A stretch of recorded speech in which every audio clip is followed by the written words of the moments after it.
आइए दोस्तों, आज हम लोग क्लास 9 की बोर्ड परीक्षा में पूछे गए प्रश्न को आज हम लोग हल करेंगे। आज हम लोग मैथमेटिक्स एंड साइंस के क्वेश्चन को हल करेंगे। आज बहुत ही महत्वपूर्ण क्वेश्चन जयश्री रांची द्वारा पूछा गया है। आज हम लोग उसको देखेंगे किस तरह का प्रश्न पूछे गए हैं। तो यहाँ पे देखेंगे, पहला प्रश्न है,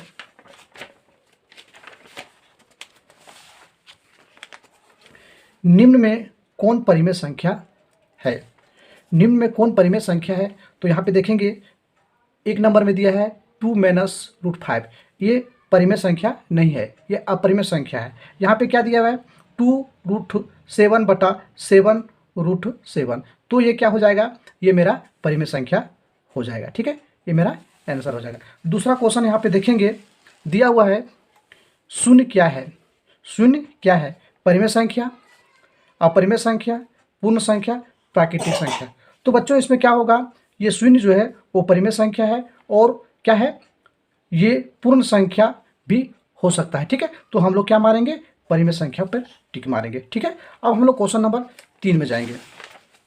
क्वेश्चन नंबर 3 दिया हुआ है 0.3 पर क्या बार लगा हुआ है। ठीक है, तो इसका आंसर क्या हो जाएगा, ये आपका आंसर देख लीजिए, तो 1/3 हो जाएगा। ठीक है, 1/3 हो जाएगा। अब हम लोग क्वेश्चन नंबर 4 देखेंगे। क्वेश्चन नंबर 4 में दिया हुआ है कि 1/√2 का परिमेयकरण करिए। तो परिमेयकरण करेंगे हम लोग, 1/√2 का परिमेयकरण करेंगे। ठीक है, चलिए करेंगे तो क्या आएगा, √2 और √2 और √2 को हम लोग निकालें, कितना आएगा 2। तो ऑप्शन नंबर मेरा क्या आंसर हो जाएगा, ये बी आंसर हो जाएगा। ठीक है, क्वेश्चन नंबर हम लोग क्या देखेंगे, 5 देखेंगे। 5 यहाँ पे क्या दिया हुआ है, 36 1/2। ठीक है, तो ये क्या हो जाएगा, यानी 36 का हम लोग एलसीएम निकालें 6। ठीक है, तो इस पर हो जाएगा 1/2, अर्थात 6 का क्या हो जाएगा 1/2, 6 से कट जाएगा तो कितना आएगा 6। तो इसका ऑप्शन क्या हो जाएगा, सी ऑप्शन हो जाएगा। ठीक है, अब हम लोग को 6 में देखिए, यहाँ पे दिया है 2 + √2 इंटू 2 माइनस √2। तो इसको हम लोग क्या करेंगे, हल करेंगे तो क्या हो जाएगा, ये प्लस बी और इंटू ए माइनस बी बराबर क्या हो जाएगा, ए स्क्वायर माइनस बी स्क्वायर। ठीक है, तो यहाँ पे 2 पर स्क्वायर हो जाएगा माइनस 2 पर स्क्वायर हो जाएगा। ठीक है, इसका 2 दूना 4 और इसका क्या होगा 2, अर्थात 2 इसमें है ऑप्शन नंबर ए में, ये सही हो जाएगा। ठीक है, अगला क्वेश्चन हम लोग देखेंगे, 7वां नंबर क्वेश्चन देखेंगे। ठीक है, 7 नंबर क्वेश्चन में दिया हुआ है, निम्नलिखित में से कौन बहुपद नहीं है। तो बहुपद कौन नहीं है देख लीजिए इसमें से, तो ये ऑप्शन सही हो जाएगा, डी ऑप्शन सही हो जाएगा। ठीक है, अगला हम लोग देखेंगे यहाँ पे क्वेश्चन नंबर 8। क्वेश्चन नंबर 8 में निम्न में से कौन त्रिघाती बहुपद है। तो त्रिघाती कौन हो जाएगा देख लीजिए, ऑप्शन ए, बी, सी और डी में। तो कौन हो जाएगा, त्रिघाती डी हो जाएगा। ठीक है, अब क्वेश्चन हम लोग 9 देखेंगे। 9 में देखिए क्या पूछा है, बहुपद में एक्स स्क्वायर का गुणांक। तो एक्स स्क्वायर कहाँ पे, यहाँ पे इसका गुणांक क्या है, तो 1 होगा। क्या होगा, इसके आगे क्या है, कोई संख्या नहीं, तो क्या है 1 है, तो इसका एक आंसर हो जाएगा। ठीक है, अब हम लोग आगे क्वेश्चन चलेंगे। यहाँ पे दिया हुआ है क्वेश्चन नंबर 10 में 2x का शून्यक। तो 2x का शून्यक क्या हो जाएगा, 2x + 1 बराबर 0। 2x बराबर क्या हो जाएगा -1 और x बराबर क्या -1/2। तो क्या हो जाएगा, ये बी ऑप्शन मेरा सही हो जाएगा। ठीक है, अगला प्रश्न हम लोग देखेंगे, क्वेश्चन नंबर हम लोग 11 देखेंगे। ठीक है, क्या दिया है, बहुपद को x-1 से भाग देने पर शेषफल ज्ञात करना। ठीक है, तो शेषफल ज्ञात करने के बाद क्या प्राप्त होगा, तो यहाँ पे क्या है 1 है, तो हो जाएगा क्या 1 है ना, बराबर को साइड हो जाएगा तो क्या हो जाएगा 1, और 1 को हम लोग बैठाएंगे, क्या हो जाएगा 1 गुना करो 3 + 1 + 1 क्या हो जाएगा 5। तो ऑप्शन क्या हो जाएगा, सी हो जाएगा। ठीक है, चलिए आगे क्वेश्चन हम लोग देखेंगे।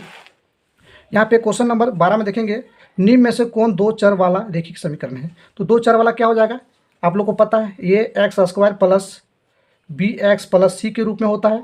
ठीक है, बराबर 0। तो ऑप्शन नंबर ये डी आपका सही हो जाएगा। चलिए आगे की ओर हम लोग चलेंगे। 13 क्वेश्चन नंबर देखेंगे। यहाँ पे x - y = 2 का हल है। तो ये ऑप्शन क्या हो जाएगा, आपका बी हो जाएगा, 2 हो जाएगा आंसर। ठीक है, अब हम लोग आगे क्वेश्चन चलेंगे। Question number 14। क्वेश्चन नंबर 14 में देखेंगे हम लोग क्या दिया हुआ है, 2 चर वाले रैखिक समीकरण के हल होते हैं। तो 2 चर वाले रैखिक समीकरण के हल क्या होते हैं, देख लीजिए, अनंत होगा। ठीक है, 15 क्वेश्चन नंबर में हम लोग देखेंगे क्या दिया है, बिंदु -3 -5 की चतुर्थांश में है। तो ये तृतीय चतुर्थांश में है। ठीक है, आगे हम लोग चलेंगे 16 क्वेश्चन नंबर, सी का निर्देशांक। तो सी का निर्देशांक इधर से कितना है एक्स बराबर -5 है और वाई बराबर क्या है 2, तो एक्स बराबर -5 और वाई बराबर 2, ये ऑप्शन आपका सही हो जाएगा। कौन सा ऑप्शन हो जाएगा देख लीजिए, तो ये ऑप्शन सही हो जाएगा। ठीक है, अगला क्वेश्चन हम लोग देखेंगे 17 नंबर क्वेश्चन।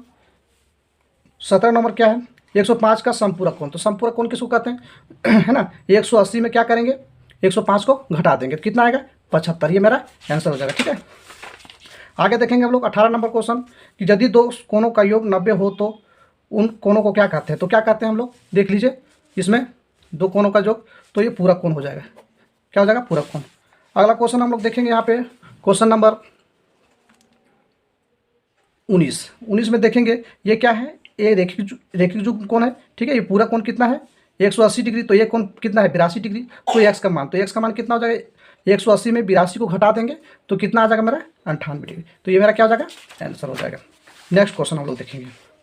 ठीक है, यहाँ पे देखेंगे कि आकृति में एक्स का मान होगा। तो आकृति में एक्स का मान होगा तो क्या ये बहिष कोण है, तो क्या करेंगे ये दोनों कोण को हम लोग जोड़ेंगे तो कितना आ जाएगा 100। तो यहाँ का कोण क्या हो जाएगा 100, ये मेरा आंसर हो जाएगा। ठीक है, आगे की ओर हम लोग चलेंगे। क्वेश्चन नंबर 21 देखेंगे, यहाँ पे दिया हुआ है कि त्रिभुज के तीनों कोणों का योग। तो ये आसान सा क्वेश्चन है, त्रिभुज के तीनों कोणों का योग आप लोग तो जानते होंगे क्या होगा 180 होगा, ये मेरा बी ऑप्शन सही हो जाएगा। आगे चलेंगे क्वेश्चन नंबर 22, निम्नलिखित में से कौन त्रिभुजों की सर्वांगस्तम कसौटी नहीं है। तो बच्चों आप लोग सर्वांगस्तम कसौटी जो है वो नहीं होती है, वो SSC है, यानी ऑप्शन नंबर देख लीजिए, ऑप्शन नंबर सी। ठीक है, कौन सा दिया है निम्नलिखित में से कौन त्रिभुजों की सर्वांगस्तम कसौटी नहीं है, तो आपका ये सी ऑप्शन सही हो जाएगा। चलिए आगे की ओर हम लोग चलेंगे। यहाँ दिया हुआ है क्वेश्चन नंबर 23 में, यदि कोण ए बराबर कोण पी और कोण बी बराबर कोण क्यू और कोण क्या है ए बी बराबर पी क्यू हो तो क्या हो जाएगा, ये आपका ए बी सर्वांगसम त्रिभुज पी क्यू आर हो जाएगा। ऑप्शन नंबर ये आपका सही हो जाएगा। चलिए क्वेश्चन नंबर हम लोग 24 देखेंगे। त्रिभुज एक चतुर्भुज के तीनों कोणों का मान 110, 82 डिग्री और 68 डिग्री हो तो चौथे कोण का मान ज्ञात करिए। तो बच्चों यहाँ देखिए क्वेश्चन बढ़िया से देख लीजिए, एक चतुर्भुज के तीनों कोणों का मान दिया हुआ है। ठीक है, तो चौथा कोण निकालना है तो क्या करेंगे, हम लोग जानते हैं कि चतुर्भुज के चारों कोणों का मान कितना होता है 360 डिग्री होता है। तो इन सारी को हम लोग जोड़ करके क्या करेंगे घटाएंगे तो कितना आएगा मेरा ये 100 आंसर आएगा। ठीक है बच्चों, चलिए आगे हम लोग चलेंगे।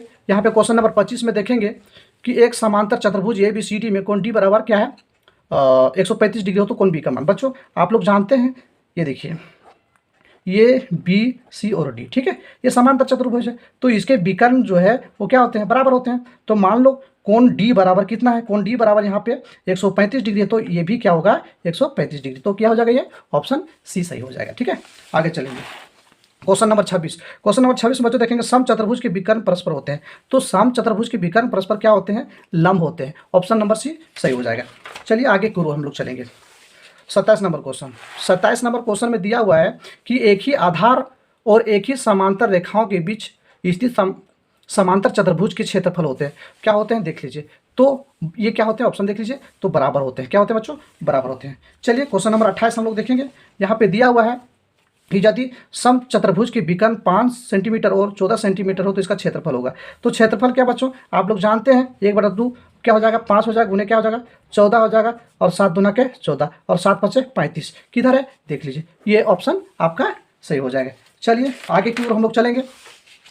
29 नंबर क्वेश्चन। 29 नंबर क्वेश्चन में चक्रीय चतुर्भुज में कोण ए प्लस कोण सी होता है। तो चक्रीय चतुर्भुज में कोण ए प्लस कोण सी बराबर क्या हो जाएगा, आप जानते हैं चक्रीय चतुर्भुज के चारों कोणों का मान क्या होता है 360 डिग्री होता है। ठीक है, तो यहाँ पे दो कोण का निकालना है तो कितना हो जाएगा 180 आपका आंसर हो जाएगा। ठीक है, आगे की ओर हम लोग चलेंगे। 30 नंबर क्वेश्चन दिया हुआ है कि वृत्त की सबसे बड़ी जीवा, वृत्त की सबसे बड़ी जीवा हम लोग व्यास कहते हैं। क्या कहते हैं बच्चों व्यास कहते हैं। चलिए आगे की ओर हम लोग चलेंगे। 31 नंबर क्वेश्चन। पटरी और प्रकार की सहायता से कोण की रचना संभव नहीं है। तो देखिए हम लोग जो है कोण की रचना संभव नहीं है, ये आपका ऑप्शन नंबर डी सही हो जाएगा। ठीक है बच्चों, आगे की ओर चलिए। यहाँ पे बच्चों हीरोन सूत्र पूछा है। क्या पूछता है, कौन सा सूत्र पूछा है हीरोन सूत्र। तो हीरोन सूत्र में आपको देख लीजिए ऑप्शन आपका सही बी ऑप्शन सही हो जाएगा। ठीक है, आगे की ओर हम लोग चलेंगे। क्वेश्चन नंबर 33 देखेंगे। कौन सा क्वेश्चन 33 नंबर। यहाँ पे देखिए एक त्रिभुज की भुजाएं दिया हुआ है। ठीक है, यहाँ पे देखिए तो ये परिमाप निकालना। तो परिमाप बच्चों आप लोग जानते हैं प्लस बी प्लस सी। ठीक है, इन तीनों को हम लोग जोड़ेंगे तो बच्चा कितना आ जाएगा 264, ये मेरा क्या हो जाएगा सही हो जाएगा। ठीक, आगे की ओर चलते हैं हम लोग। 34 नंबर क्वेश्चन, 34 नंबर में क्या, एक समबाहु त्रिभुज का परिमाप 60 दिया, समबाहु त्रिभुज का परिमाप कितना दिया 60, तो उसकी भुजा की लंबाई होगी, ठीक है। तो एक समबाहु त्रिभुज है, मान लीजिए ये प्लस ये बराबर कितना दिया हुआ है 60 दिया, तो यहाँ पे कितना 3 ये हो जाएगा, बराबर कितना होगा 60 हो जाएगा, तो ये बराबर होगा 60 और बटा में 3, ठीक है। तो कितना हो गया 20 हो गया, ठीक है। अब हम लोग क्या करेंगे बच्चों, 20 हो जाएगा, तो मेरा ऑप्शन देख लीजिए कौन सा है, बी ऑप्शन सही हो जाएगा, ठीक है। चलिए आगे की ओर चलेंगे हम लोग। यानी क्वेश्चन नंबर यहाँ पे देखिए, क्वेश्चन नंबर 35, यदि एक घन का कुल पृष्ठीय क्षेत्रफल 96 हो तो घन की आयतन, तो घन की आयतन हम लोग निकालेंगे, क्या हो जाएगा यहाँ पे क्वेश्चन नंबर 35 में घन का आयतन पूछा, तो सूत्र होता है ये स्क्वायर बराबर कितना दिया 96 दिया हुआ है, तो ये स्क्वायर बराबर कितना हो जाएगा 96/6, इसको हम लोग काट देंगे, कितना आएगा 16 आएगा, हम लोग ये बराबर क्या करेंगे 16, तो कितना आएगा √16 हो जाएगा, तो 6, ठीक है। अब इसका हम लोग क्या निकालना है आयतन, तो आयतन क्या होता है AQ होता है, ठीक है ना। तो हम लोग सॉरी यहाँ 4 हो जाएगा, कितना होगा 4 होगा, 16 को निकालेंगे, तो 4 को हम लोग क्या करेंगे, 4 को हम लोग बैठा देंगे, ठीक है। कितना होगा 4 चौक 16, 16 चौका 64, ये मेरा आंसर हो जाएगा, तो 64 किधर है ऑप्शन नंबर सी में, ठीक है, ये आंसर हो जाएगा। आगे की ओर हम लोग चलेंगे, क्वेश्चन नंबर हम लोग 36 देखेंगे, कौन सा क्वेश्चन नंबर 36, यदि एक बेलन की त्रिज्या r है और उसकी ऊंचाई h है तो उसकी वक्र पृष्ठीय क्षेत्रफल होगा, तो वक्र पृष्ठीय क्षेत्रफल क्या हो जाएगा बच्चों 2πr/h, ठीक है, ये आंसर हो जाएगा, ठीक। अगला नंबर 37 नंबर क्वेश्चन हम लोग देखेंगे, यहाँ पे दिया हुआ है यदि किसी शंकु की ऊंचाई h, त्रिज्या r और त्रिज्या की ऊंचाई l है तो शंकु का आयतन, तो शंकु का आयतन क्या होता है बच्चों, तो देख लीजिए 1/3 πr²h, ये मेरा आंसर हो जाएगा। बच्चों अगर वीडियो अच्छी लगती हो तो जरूर लाइक सब्सक्राइब करें और दूसरों को शेयर करें। चलिए आगे क्वेश्चन की ओर हम लोग चलेंगे, क्वेश्चन नंबर 38, यदि किसी अर्धगोला की त्रिज्या r है तो उसका वक्र पृष्ठीय क्षेत्रफल ज्ञात कीजिए, तो वक्र पृष्ठीय क्षेत्रफल बच्चों यहाँ पे होता है 2πr², ऑप्शन नंबर ये मेरा सही हो जाएगा। अब चलिए 39 नंबर क्वेश्चन हम लोग देखेंगे, यहाँ दिया है वर्ग अंतराल 10 और 25 की उच्च सीमा पूछा है, तो उच्च सीमा हो जाएगा 25 और निम्न सीमा पूछता तो 10 होता, तो यहाँ पे उच्च सीमा पूछा इसलिए आपका ऑप्शन बी सही हो जाएगा, ठीक है। 40 नंबर क्वेश्चन अंतिम देखेंगे हम लोग, अर्थात मैथ का अंतिम क्वेश्चन, यदि किसी सिक्के को एक बार उछाला जाता है तो जीत आने की प्रक्रिया ज्ञात कीजिए, तो बच्चों सिक्का जो होता है तो एक साइड चित होता है, एक साइड पट होता है, तो 2 होता है, दोनों साइड मिला करके 2 होता है, अर्थात हेड या टेल बोलते हैं ना जी, तो 2 हुआ, तो चित आने की प्रक्रिया, तो अनुकूल परमाणु की संख्या बराबर क्या होता है, अनुकूल परमाणु की संख्या बटा कुल परमाणु की संख्या, तो 1/2, ये मेरा आंसर हो जाएगा, ठीक है। अब चलिए हम लोग अब साइंस हम लोग देखेंगे, ठीक है, यानी विज्ञान को हम लोग सॉल्व करेंगे। देखिए पहला प्रश्न देखेंगे, गति का सबसे साधारण प्रकार कौन सा है, तो गति का सबसे साधारण जो प्रकार है सरल रेखा गति हो जाएगा, यानी ऑप्शन बी सही हो जाएगा। दूसरा नंबर क्वेश्चन देखेंगे, एक वस्तु को 16 मीटर की दूरी पर 4 सेकेंड में तय करती है तो वस्तु की चाल, तो चाल बराबर दूरी बटा समय होगा, तो हम लोग इसको काटेंगे, कितना आएगा 4 आएगा, ये अब मेरा आंसर हो जाएगा। चलिए क्वेश्चन हम लोग आगे देखेंगे, तीसरा नंबर क्वेश्चन देखिए, क्वेश्चन को देखिए यहाँ पे, यदि सी तरंग का वेग है तो भी तरंग की आवृत्ति तथा क्या है लैम्डा तरंग की तरंग दैर्घ्य हो, तो आंसर देख लीजिए कौन सा हो जाएगा, ये सी ऑप्शन आपका सही हो जाएगा। चलिए आगे क्वेश्चन नंबर 4, ध्वनि किस कारण से उत्पन्न होती है, तो ध्वनि कंपन के कारण उत्पन्न होती है, सी नंबर ऑप्शन हो जाएगा। 5वां नंबर प्रश्न देखेंगे, 5वां नंबर प्रश्न में दिया है यदि किसी वस्तु का भार क्या है 39 N है तो द्रव्यमान का होगा, तो द्रव्यमान निकालने के लिए बच्चों क्या करेंगे 49 को 9.8 से हम लोग क्या करेंगे भाग देंगे, तो बच्चा कितना आएगा 5 kg, ये मेरा द्रव्यमान हो जाएगा, आंसर हो जाएगा सी ऑप्शन, ठीक है। 6ठा नंबर हम लोग देखेंगे, आप क्या दिया है, विराम से मुक्त रूप से गिरते हुए पिंड द्वारा तय की गई दूरी समानुपाती होती है, तो बच्चों क्या होती है, ये ऑप्शन सी गिरने के समय के वेग का होता है, ठीक है, ये ऑप्शन यानी सी सही होगा। आगे की ओर हम लोग चलेंगे बच्चों, यहाँ पे 7 नंबर, पौधे द्वारा किया गया प्रकाश संश्लेषण में परिवर्तित ऊर्जा होती है, तो होती है कौन सा, देख लीजिए ऑप्शन यहाँ पे, तो ऑप्शन ये मेरा सही हो जाएगा, प्रकाश ऊर्जा और रासायनिक ऊर्जा में, ठीक है, ये मेरा सही हो जाएगा। आगे की ओर हम लोग देखेंगे बच्चों, क्वेश्चन नंबर 8 देखेंगे, हर्ट्ज पावर एचपी इकाई है, तो हर्ट्ज पावर किसका है, तो शक्ति क्या है, ठीक है, ये मेरा आंसर हो जाएगा। चलिए आगे की ओर क्वेश्चन नंबर 9 हम लोग देखेंगे, किसी माध्यम से किसी माध्यम में कणों का अधिक घनत्व दाब को दर्शाता है, तो क्या दिखाता है? देख लीजिए ऑप्शन, तो अधिक दिखाता है, ये मेरा सही हो जाएगा। क्वेश्चन नंबर 10 हम लोग देखेंगे। क्वेश्चन नंबर 10 में बच्चा दिया है तरंग दैर्घ्य का मात्रक क्या है? तो तरंग दैर्घ्य का मात्रक होता है मीटर, एम होता है, ठीक है, ये मेरा आंसर हो जाएगा। अगला प्रश्न देखेंगे, सभी जैव प्रक्रमों के लिए सजीव ऊर्जा कहाँ से प्राप्त होता है? तो देख लीजिए सजीव ऊर्जा जो प्राप्त होता है बच्चों भोजन से प्राप्त होता है, ऑप्शन नंबर बी सही होगा। आगे चलिए 12 नंबर प्रश्न हम लोग देखेंगे। 12 नंबर प्रश्न में दिया हुआ है, क्या दिया है? कौन सा सुमेलन नहीं है? यहाँ नहीं पूछा है, ठीक है, तो सुमेलन नहीं है, देख लीजिए ऑप्शन, तो रिएक्टर, पैमाना, आर्द्रता, ये मेरा सही हो जाएगा, ठीक। अगला प्रश्न देखेंगे, क्वेश्चन नंबर 13 हम लोग देखेंगे बच्चों कि मेगावाट बिजली के मापने की इकाई है। मेगावाट बिजली के मापने की इकाई क्या होती है? उत्पादित की जाती है, ऑप्शन नंबर ये मेरा सही हो जाएगा। चलिए आगे की ओर चलेंगे। क्वेश्चन नंबर 14 हम लोग देखेंगे कि बल के प्रयोग से वस्तु में क्या परिवर्तन आते हैं? तो बल के प्रयोग से वस्तु में यानी सभी परिवर्तन आते हैं, इनमें से सभी हो जाएगा मेरा आंसर, यानी डी ऑप्शन। क्वेश्चन नंबर 15 हम लोग देखेंगे बच्चों। ऑप्शन 15 में क्या दिया है? वेग का मात्रक कौन है? तो वेग का मात्रक है मीटर पर सेकेंड, यानी ऑप्शन ये सही होगा। आगे की ओर प्रश्न चले। क्वेश्चन नंबर 16, 36 किलोमीटर प्रति घंटा की चाल से चल रही एक कार 1 सेकेंड में कितनी दूरी तय करेगी? यहाँ पे देखिए, ठीक है, कितनी दूरी में तय करेगी? तो ऑप्शन मेरा ये बी सही हो जाएगा। चलिए आगे की ओर चलेंगे। प्रश्न यहाँ पे देखेंगे 17 नंबर, जो यानी कार्य जो बल एवं विस्थापन का गुणनफल होता है वह होता है, तो क्या होता है? वो कौन सा राशि होती है? तो अदिश राशि हो जाती है, ऑप्शन नंबर बी मेरा सही हो जाएगा।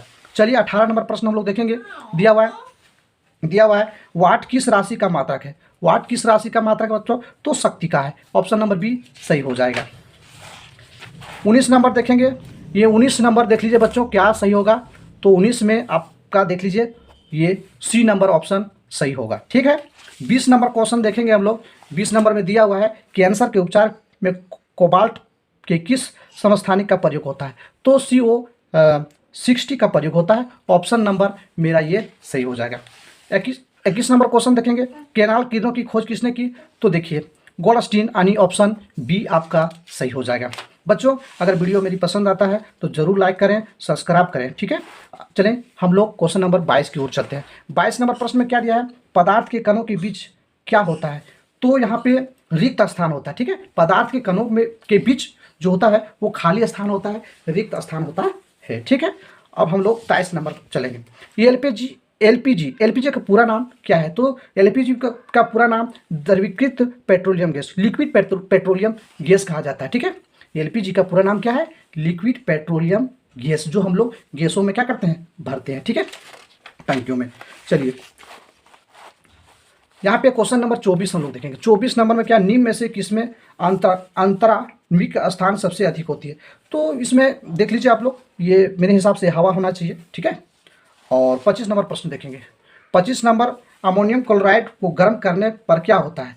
तो अमोनियम क्लोराइड को गर्म करने पर, ये बच्चों ये प्रश्न आप लोग के लिए है, आप लोग देख लें, इसका आंसर बताएं कमेंट में कि क्या होगा, ठीक है। अगर जानते हैं तो जरूर आप लोग कमेंट करें इसका आंसर क्या होगा, ठीक है। अगला नंबर प्रश्न हम लोग देखेंगे 26 नंबर प्रश्न। 26 नंबर में क्या दिया है? सिलेंडर में भरा हुआ द्रवित पेट्रोलियम गैस होता है, तो क्या होता है? ये गैस होता है, और उसमें पेट्रोलियम में जो एलपीजी भरा रहता है वो तो गैस होता है, तो गैस में मारिए, ठीक है।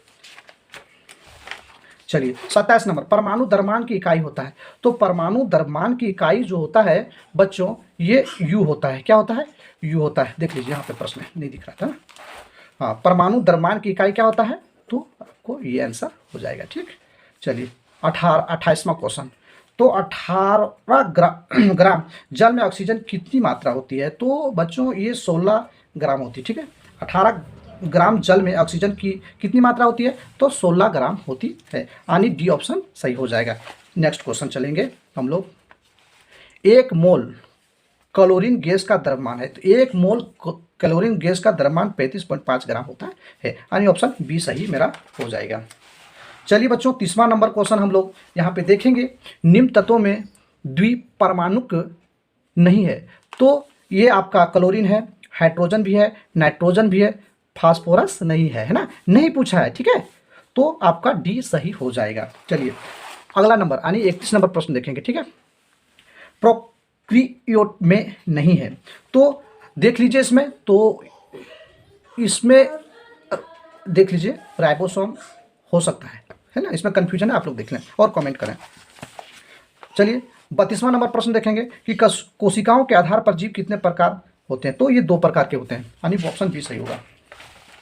33 नंबर पौधों की किन क्षेत्रों में वृद्धि होती है उसे कहते हैं, तो ये आपका ऑप्शन देख लीजिए, ऑप्शन पौधों की जिन क्षेत्रों में वृद्धि होती है उसे कहते हैं, तो क्या कहते हैं, बीज योतक, बीज बहुत है ना, देख लीजिए। अगला प्रश्न देखिए 34 नंबर, ठीक है। 34 नंबर प्रश्न में देखेंगे सरल अस्थायी ऊतक कौन से हैं, तो सरल अस्थायी ऊतक हम लोग देखेंगे इनमें से सभी हो जाएगा, ये भी हो जाएगा, ये भी हो जाएगा, ये भी हो जाएगा, यानी इनमें सभी हो जाएगा, ठीक है।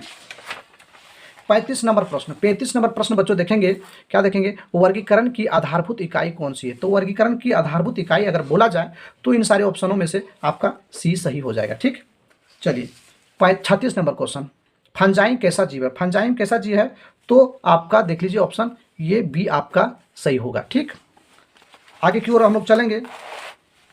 एड्स का संक्रमण नहीं होता है, देखिए यहाँ नहीं होता है, ठीक है, तो यौन संपर्क से होता है, स्तनपान यानी दूध पिलाने से भी होता है। यदि माँ को अगर एड्स है तो अगर बच्चों को दूध पिला रहा है तो भी बच्चों को हो सकता है, लेकिन गला लगाने से, साथ रहने से एड्स नहीं होता है, ठीक है, तो ऑप्शन बी मेरा सही हो जाएगा। चलिए अगला प्रश्न हम लोग देखेंगे बैक्टीरिया से होने वाला रोग, तो बैक्टीरिया से होने वाला जो रोग है, देखिए ये सब वायरस से होने वाला है, ठीक है, ये तीनों जो है वायरस से होने वाला, लेकिन एंथ्रेक्स जो है ये किसे, बैक्टीरिया से होने वाला है, अर्थात ऑप्शन सी सही होगा। 39वां प्रश्न हम लोग देखेंगे, ठीक है। चलिए बच्चों, और पृथ्वी की कितनी सतह पानी से ढकी हुई, तो ये सारे बच्चे जानते होंगे कि 75% जो है ये पृथ्वी जो है वो पानी से ढका हुआ है, ठीक है। अब हम लोग अंतिम प्रश्न देखेंगे बच्चों। अंतिम प्रश्न क्या है देख लीजिए, यहाँ पृथ्वी की ऊपरी उपजाऊ सतह जो चट्टानों के अपक्षय से बनाती है कहलाती है, क्या कहलाती है बच्चों, तो ये खनिज कहलाती है, ऑप्शन नंबर डी सही होगा। बच्चों अगर वीडियो पसंद आई हो तो ज़रूर लाइक करें, सब्सक्राइब करें, ताकि मुझे, यदि आप हमारी वीडियो को सब्सक्राइब करते हैं तो हम इसी प्रकार का प्रश्न लाते रहेंगे ताकि आपको हेल्प मिल सके। धन्यवाद।